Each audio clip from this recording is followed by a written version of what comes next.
svarbų pareiškimą, kuris daugiau susijęs su teisės kokybės klausimais.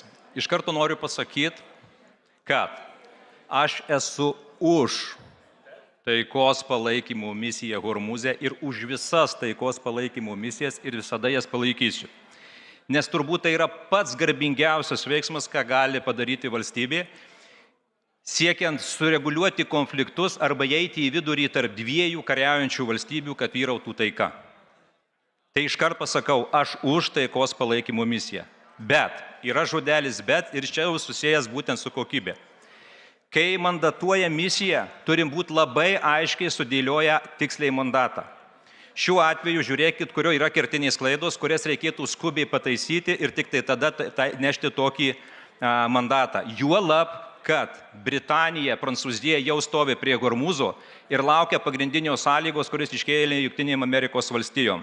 Kai pasirašysite taikos paliaubas arba taikos susitarimą, mes iš karto įplaukiam europiečiai ir užtikrinti saugumą būtent Hormūzo sąsiaurį. Mes galėjom į tą mandatą taip pat padaryti savo pareiškimą, bet dėja, mes to nepadarėm. Pirmas ir labai aktualus klausimas, problema, kuri yra klaida.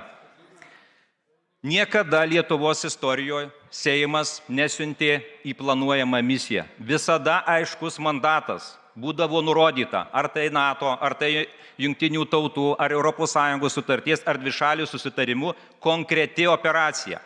Peržiūrėjau visas mūsų operacijas, kurias ir misijas, kur mes siuntėm, niekada nesiuntėm į planavimą, nes tai nėra aiški dar misija. Tai yra pažeidimas, kuris turėtų būti pataisytas. Jeigu siunčiam, tada suformuojam mandatą. Viena. Antra. Mes šitam nutarime imam seno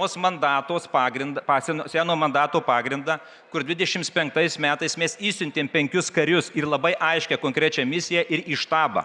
Šį kartą mes nevakoreguojam tą senąjį mandatą, vietoj 5 parašom 40 ir žiūrėkit, kaip, jeigu neįsižiūrėsit, kokią klaidą darom. Ten buvo mandatas, o čia ir viena operacija, o mes siunčiam į operacijas. Ką tai reiškia? Tai reiškia, kad mes avansų Seimas deleguojam prezidentui į vyriausybę siūsti į bet kokią ateityje esančią misiją Hormūzo teritorijoje, kuri dar tik planuojama ir neaiški kokia.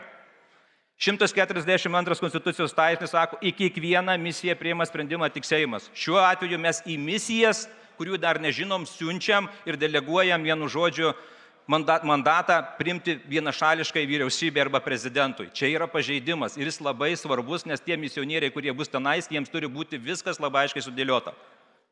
Trečias labai svarbus dalykas - biudžetas. Aišku, tai sutvarkoma, rašoma, kad lėšų tenais mes papildomų nereikės, imsim iš Krašto apsaugos ministerijos, bet 600 tūkstančių, pavyzdžiui, pusmečiui laivo išminuoto išlaikymą ir 50 tūkstančių kiekvienam kariui, pusėje metų tai yra 2 milijonai. Viso 2 milijonai 600 tūkstančių. Mums turi būti aišku, jeigu tai iš Krašto apsaugos ministerijos, ko mes atsisakysim, kad jeigu siūstytume būtent į šį misiją Hormūze. Ką tai reiškia? Tai reiškia, kad reikia koreguoti būtent šį nutarimą, nes yra labai daug neaiškumo ir teisinių spragų, kurios šį mandatą gali padaryti niekinį. Mes darom pažeidimą, nes kažkodėl tai skubam ir nesižvelgiam į teisinius dalykus, į labai svarbų dalyką, tai yra misija.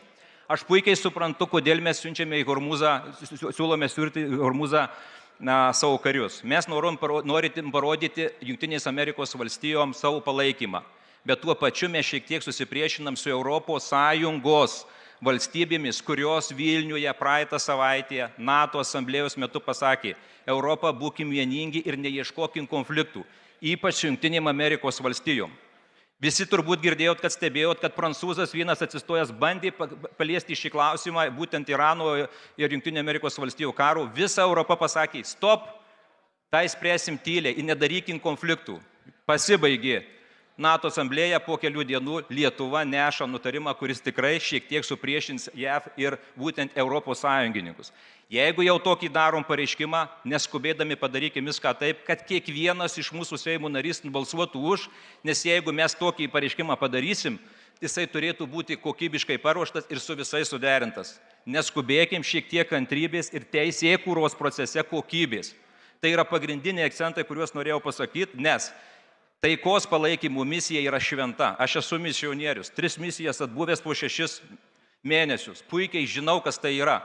Visi nori į misijas, kariai, pareigūnai taip toliau, bet jie nori ir garantijų, nes gali žūti ir jeigu, neduok Dieve, nelaimė, turėtų visą laiką atsiremti į mandatą kaip teisinį pagrindą, dėl kurio vėliau gali būti išmokamos kompensacijos šeimai. Šiuo atveju mes darom klaidą ir aš tas klaidas paaiškinau, kurias tikrai galėtume sutvarkyti ir neskubėdami.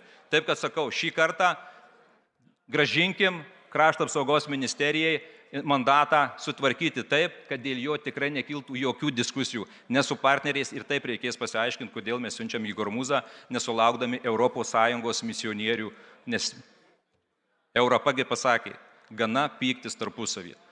Tokie mano pareiškimo pagrindiniai akcentai. Ačiū.